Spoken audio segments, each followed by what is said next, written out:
Welcome to another episode of Adding Perspective with Josh. I'm Josh. Coach Nrgy. Aphrodite. I'm Emmanuel. All right. So this week, another fun topic. We're going to talk about change. So, can people really change? I know that sometimes, depending on, your self-improvement or what you're trying to accomplish for your life or what you're trying to accomplish for your relationship, I think most people look at can a person change or change in general as a, I guess it's like if either you want it or you don't. Like either you want to change something or you don't want to change something. And sometimes when you actually do want to change something in particular, sometimes you just don't know how. That's what I think. Like sometimes people don't just know the steps to take to get where they want to be. But that's the thing. I think change is different depending on the thing that needs to be changed or the topic that needs to be changed. So I look at it from two different standpoints. So I look at it from a life standpoint and just goals and dreams and aspirations, what you need to do to get there. And then I look at it from a relationship standpoint and what do you need to do to, change or maintain your situation.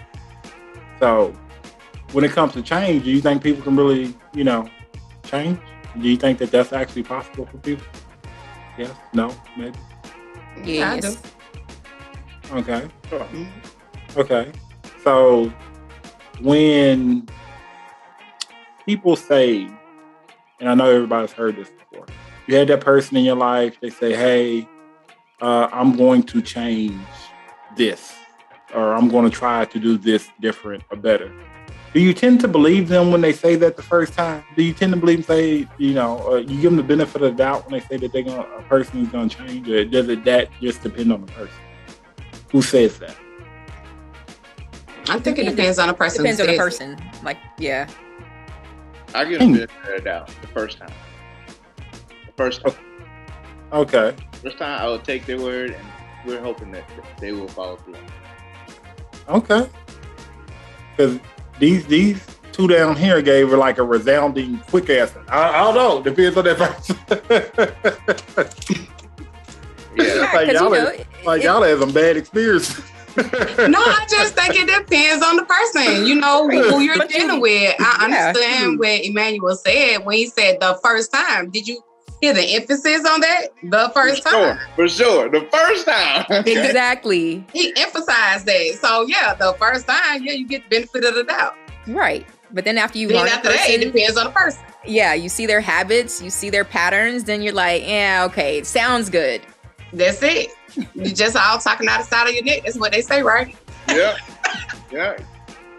You can't be fooled twice now. Okay. You one freebie. Exactly.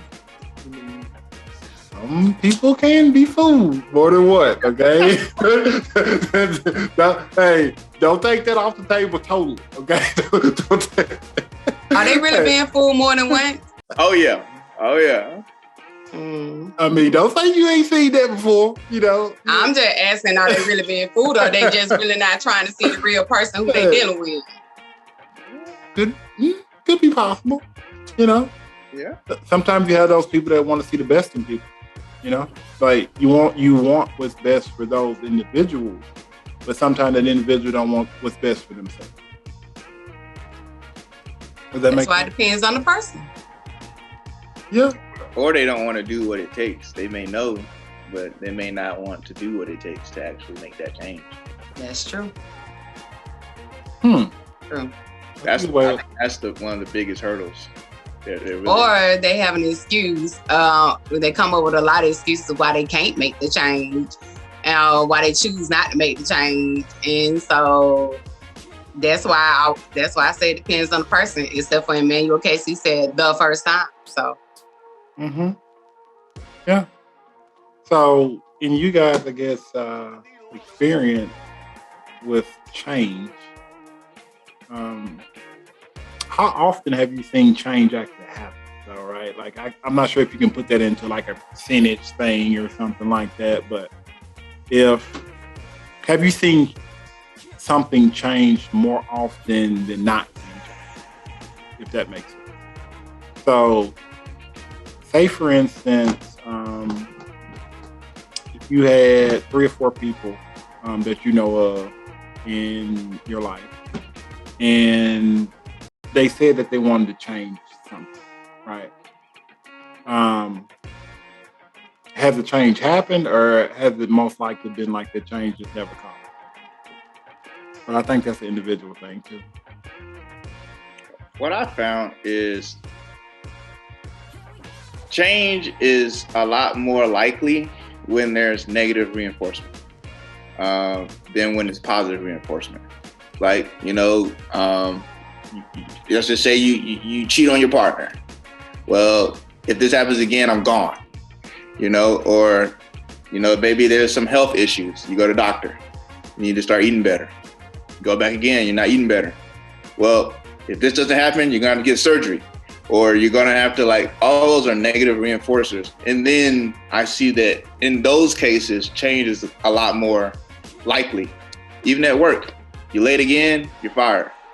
Well, now this person is a, punctuality king, punctuality queen, so change, from my experience, is a lot more likely when there's a negative reinforcer behind it versus when there's a positive reinforcer. That's one of the things I've noticed. Yeah. Okay. But that's what you're looking at is from, I guess, the employment standpoint, all right? Or even a relationship, If, you lie to me again, I'm gone. Someone can still lie, but the likelihood is going to be a little lower if that person actually does value the relationship, Yeah. That's a negative reinforcer, but it's the truth. It's the real truth, and that's the truth that someone had to communicate when they were at the end of their line. But that was the trigger to prompt the change that they may have been looking for all along. Yeah. Okay. No, I can get that. I mean, you hit me with that relationship standpoint. That kind of knocked me off a little bit because even if a person, says they ain't gonna lie anymore, some people still, They get sneakier. They get sneakier at the least. Like it did. I don't want to, but people say they gonna leave, but they don't. You know what I'm saying? So it's like perpetuated the cycle there. Like, okay, well, nothing gonna really happen. So let me continue. Let me continue to do what I was doing. So, but that's the thing about change, though. And when I think change happens when people are ready to accept that change within themselves. To me, I don't think that any one person can force you to change. Like I think people change for their own personal reason. Like you could say that it would be like employment. You can say that it would be relationships. You can say that it would be health or something like that. But I think that sometimes people don't look at it like that. They don't look at the consequence part. I don't think that that's the biggest motivator is, if this happens, I'm going to lose this, right? Like, I don't think people get that far with it.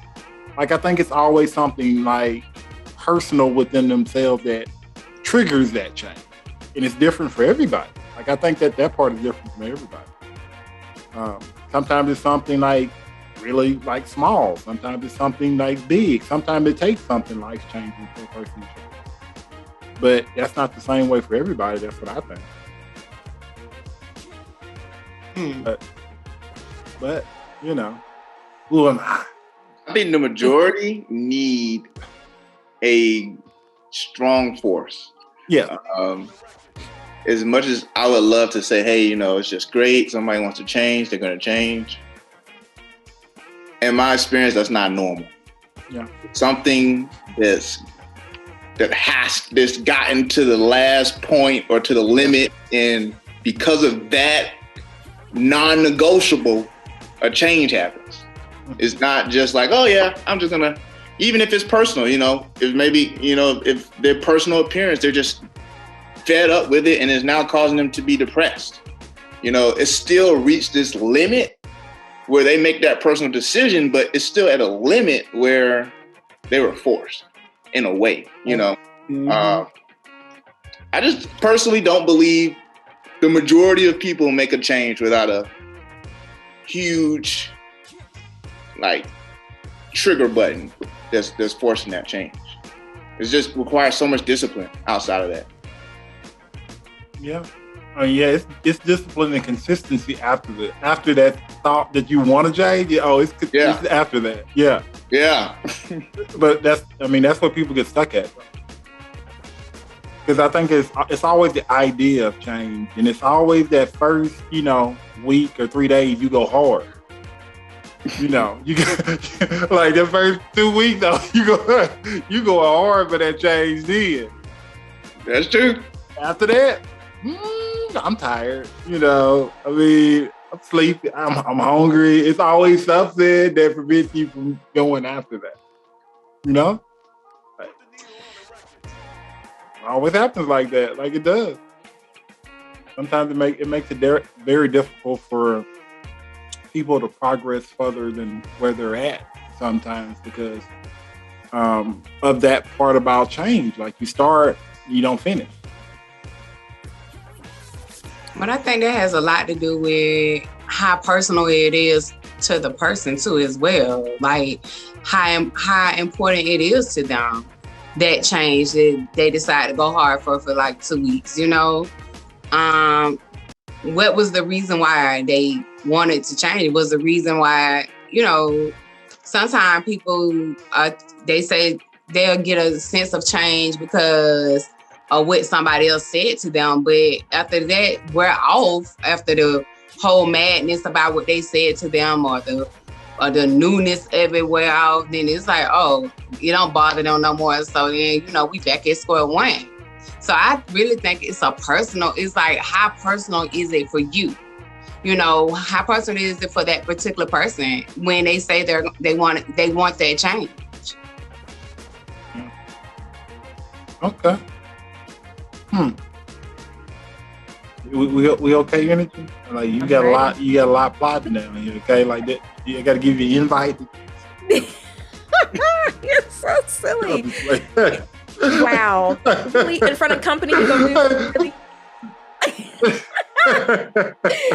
No, I'm waiting my turn. Those turns on here, like nobody got the red buzzers. Like just jump in. Like come on in. So I actually believe the opposite of what Emmanuel was saying. People tend to make changes, long-term changes, which are the changes that really mean something when they're actually being pulled by something pleasurable or positive or going towards something versus trying to run away from something. That's where the long-term change and the effect ends up lasting because the human mind and the subconscious mind, it only can go between two things, towards something, which is pleasure, or away from something, which is typically like a pain. And so just knowing how all of that works, the long-term changes, anyone can say, okay, I'll make sure I don't do that again in order to make sure that this relationship lasts, or I'll make sure that I show up on time for work in order to not lose my job or whatever. But then just like you were saying, Josh, that after you give it some time, a couple of days, couple of weeks, maybe a couple of months, then that person reverts back to, their old or standard ways, because instead of, having something that they're walking towards to say, you know what, I actually want to be better at being on time. So let that be my motivation for changing. Or the person saying, you know what, I care about the person that I'm in a relationship with. I really don't want to hurt them anymore. Let me make them my priority. Let me, reassess my outlook on this relationship, or let me reassess my actions in this relationship in order to just be a better me. And so things like that typically have a long-term and a stronger pull when it comes to a person actually making changes. Okay. So you made a very interesting point there, right? So how do you prevent the, the going backwards part? is that different for everybody too? Like once you get to a certain point where you're making all this progress and boom, you hit that roadblock. How do people prevent, going backwards? Is that possible? Roadblocks are going to happen for sure. That's a part of life. Yeah. Yeah. But I think what it is, you have to fight. It depends on the person, but you really have to, when those struggles come, those roadblocks come, you have to, fight through it. You have to pick up different conversations with yourself, have a different type of motivation to get through that time. Yeah. Yeah. And to you add have to that that push. Yep. And to add to that, it's something that, I do it daily, and it's something that is very helpful to help with the not going backwards or whatever is, first of all, your commitment level has to be, very high, very strong. But then the thing that a lot of people miss out on is recommitting to it every day. Just reminding themselves every day of why they need to make this change. Reminding themselves every day of, okay, if I don't make this change, then I'm going to lose out on this. Or if I don't make this change, then I won't be able to get the benefits of this or whatever. So to me, to answer your question, adding to what Aphrodite said, I will also say recommit every single day. It's like renewing of the mind daily. Recommit every day to your change and the need for that change. You hit me with that recommit thing. Okay, I was getting excited when you said that because it felt good when you said that recommit thing.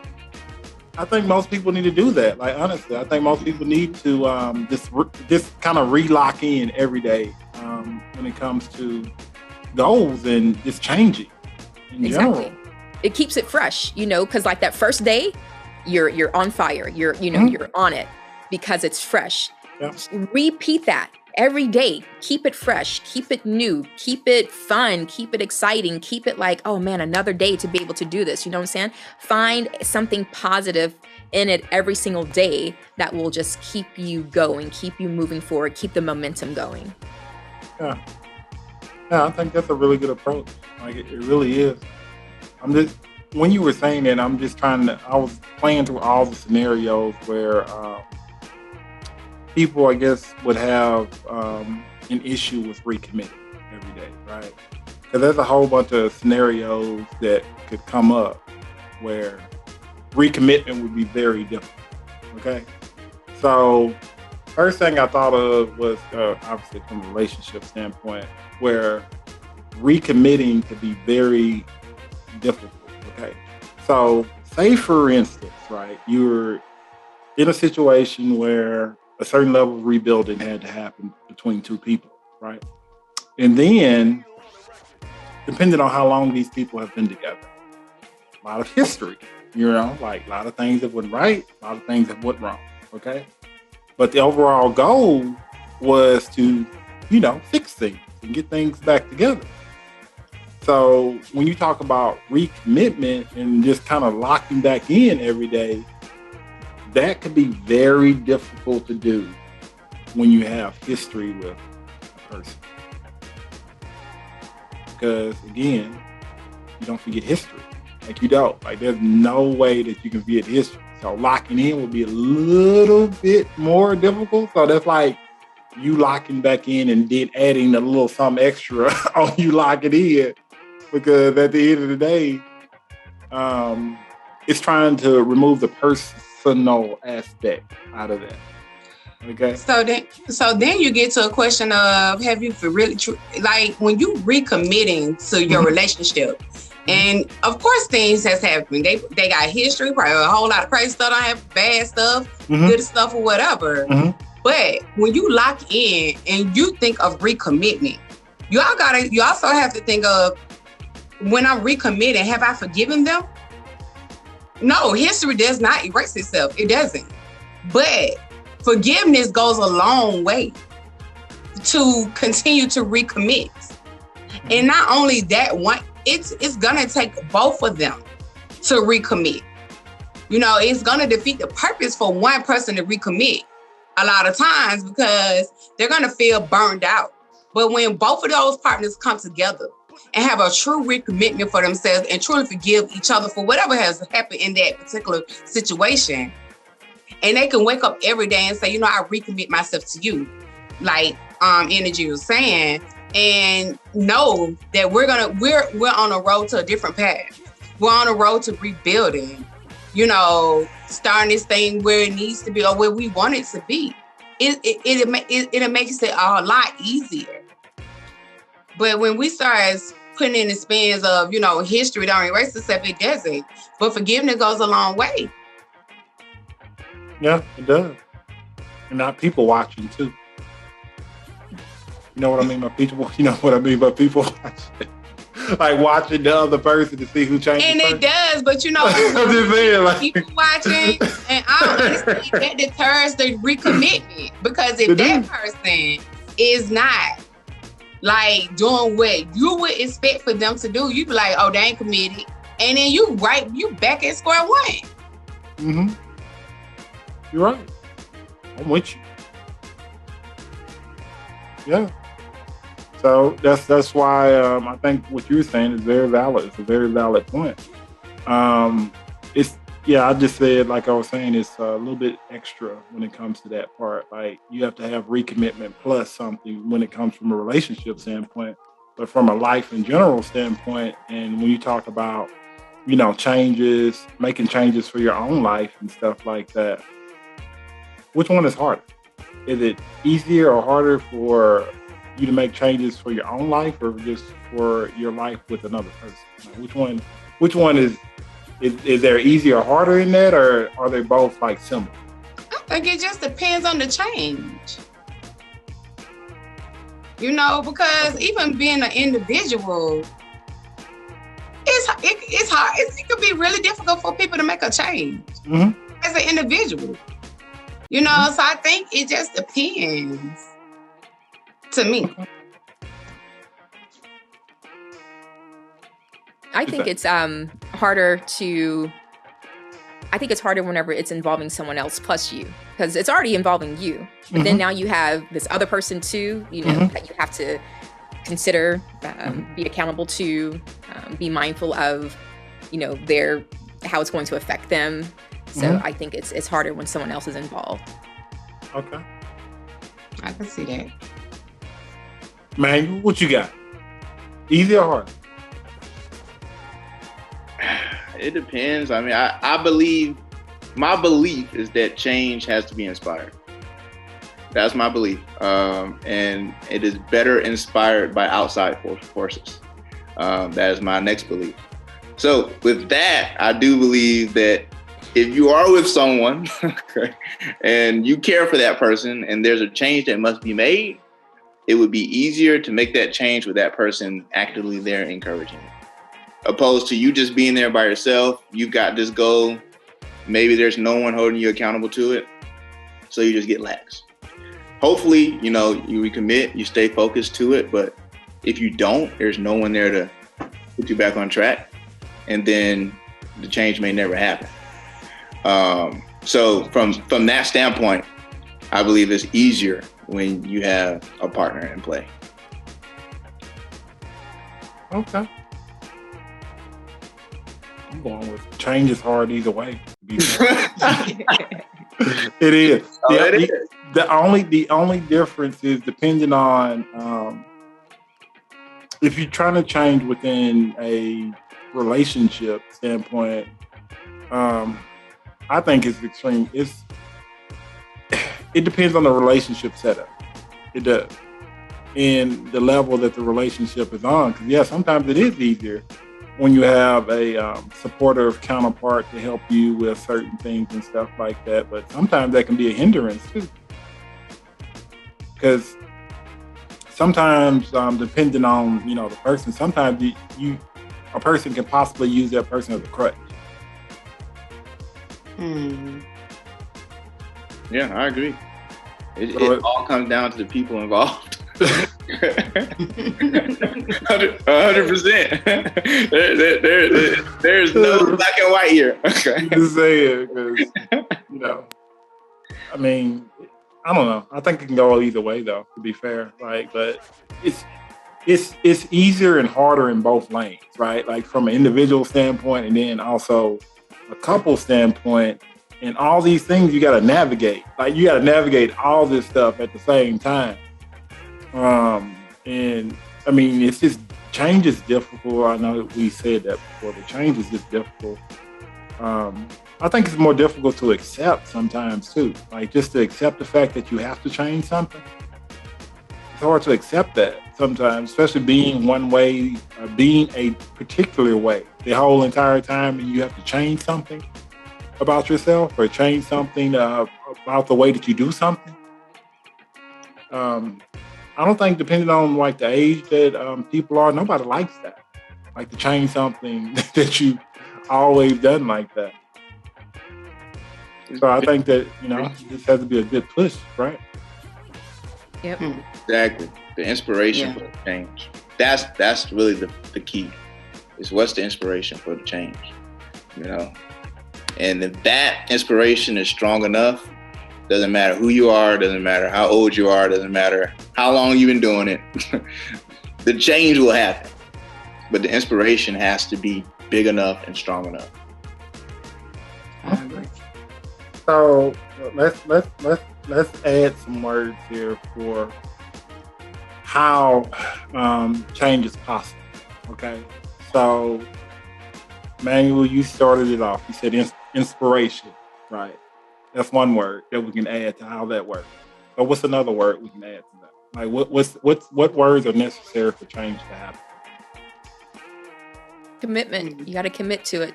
Okay. Yeah. Commitment. What else? Acknowledgement. Okay. That's Yeah. a good one. You got to be aware of the fact that a change is necessary. Okay. That's a good one. What else?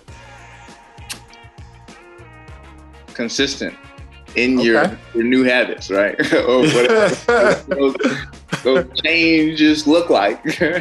They have to be consistent, Yeah. I was gonna say You get a plan. Okay. You gotta have a plan. Planning. Okay. Yep. Discipline. Yep. For sure. You gotta stay the course. Oh yeah, you gotta stay the course. Mm-hmm.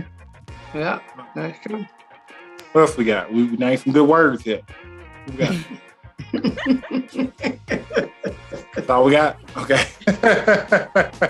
We'll leave it at that. Yeah. Okay. So, Celebrate your small wins. Celebrate your wins. Okay. We'll go with that one too. That's big.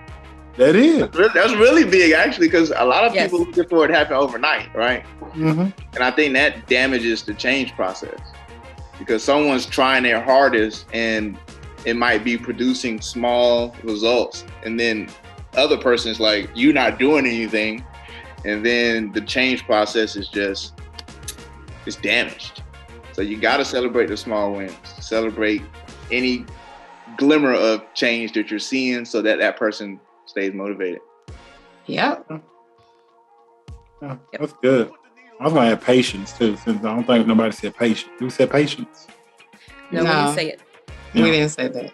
Yeah. So definitely patience.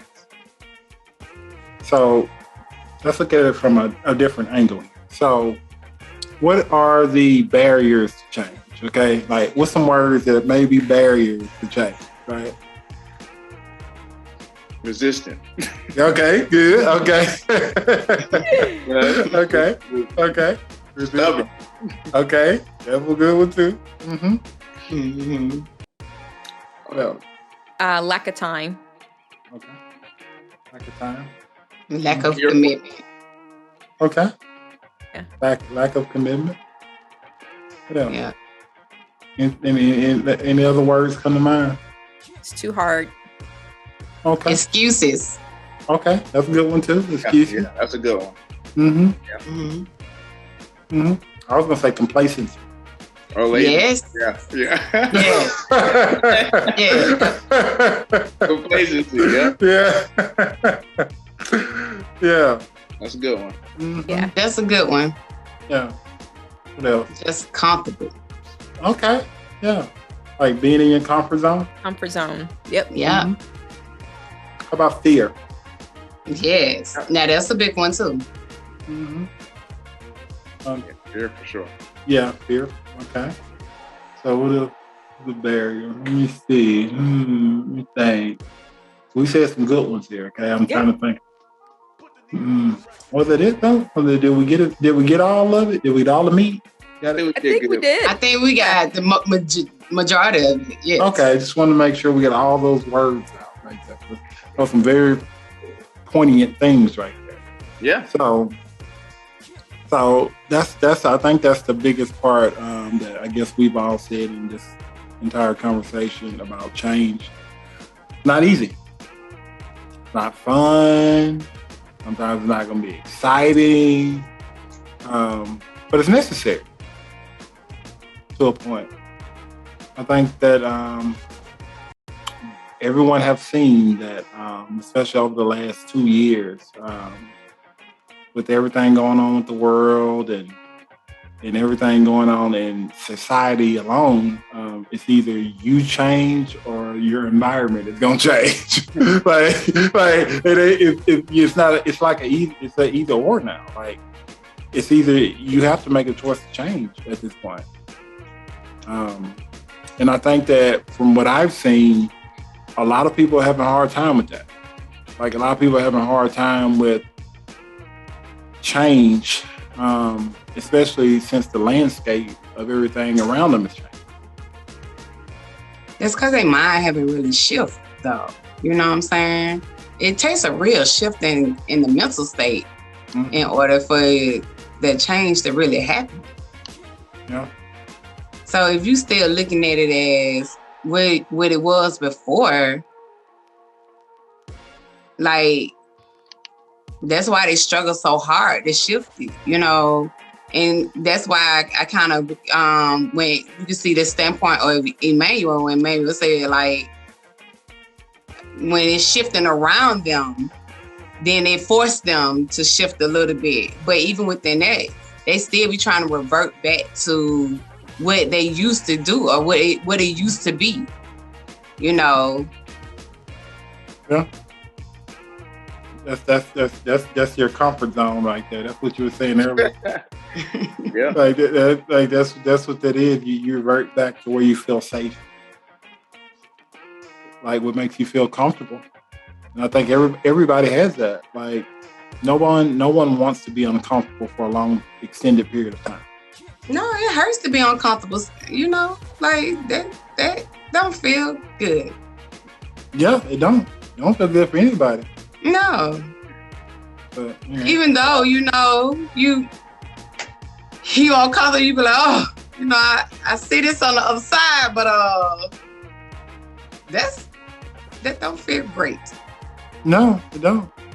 It's one of the mindset things. There's not really growth and comfort. Like it's really not. Sometimes you got to do what's necessary to get where you want to be in life, even if it is uncomfortable.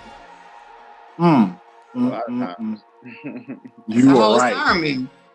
It is. That's several sermons, actually. Okay. That's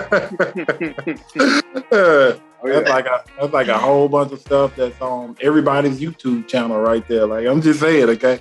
Like a lot of people have said that before about comfort zone and change, and you know all those things that go along with that.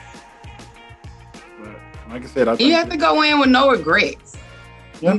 You know, that's like a big thing. When you want to change and you shift it to change, it's just no regrets. It don't matter how uncomfortable it gets, it's no regrets. You shifting for a better you. Good point. It is. Why in front of you? Keep your why in front of you. You know, your why. Why are you trying to change? You got to keep that in front of you. You know, so that when you get weak, get tired, get uncomfortable, you get that energy you need to prevail. Yeah, you're right. I think that definitely helps when you remove your plan B. Just take it out of the equation, okay? Because when you're trying to, get up there, get these goals done and stuff like that, And say, for instance, right, like for most people, they're on this whole fitness thing and stuff like that. You know, they try to drop a couple extra pounds and stuff like that. But you know, this Lay's potato chip bag is over here waiting for you in the kitchen. Okay. Might want to remove that plan B, right? Like, don't walk over there and get this bag and try to eat it. Okay. Like, I'm just saying. Why plan B can't be we just gonna detox that chip out? Now just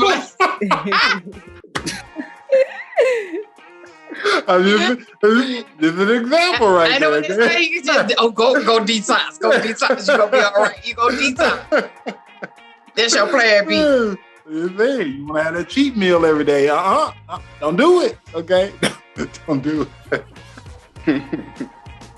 Cheat meal every day? Every day? I'm just saying, right? It's easy though. Like, all these McDonald's commercials around here, Burger King offering all these big burgers and juices flying everywhere. Shoot, like, hey, people don't make it easy for you to eat clean. Like, they don't. Like, to eat healthy and stuff like that. All the cheaper foods are like cheap. Like, they are. Like, but Josh, I can't even agree with you on that now. All food's expensive now. Yeah, relatively. Yeah, the shift. You seen the shift in groceries? Yeah, I've seen it, but look at it though, right? Like, you go over there and get you a head of lettuce, costs the same much as meat, like a piece of meat over there. So it's like, I got this green lettuce right here, but I got this piece of meat right here. Let me put this lettuce there. Get this meat. I'm just saying. It's options, it's choices, okay? I'm just saying. So then that just takes you back to your why, like Emmanuel said. Right.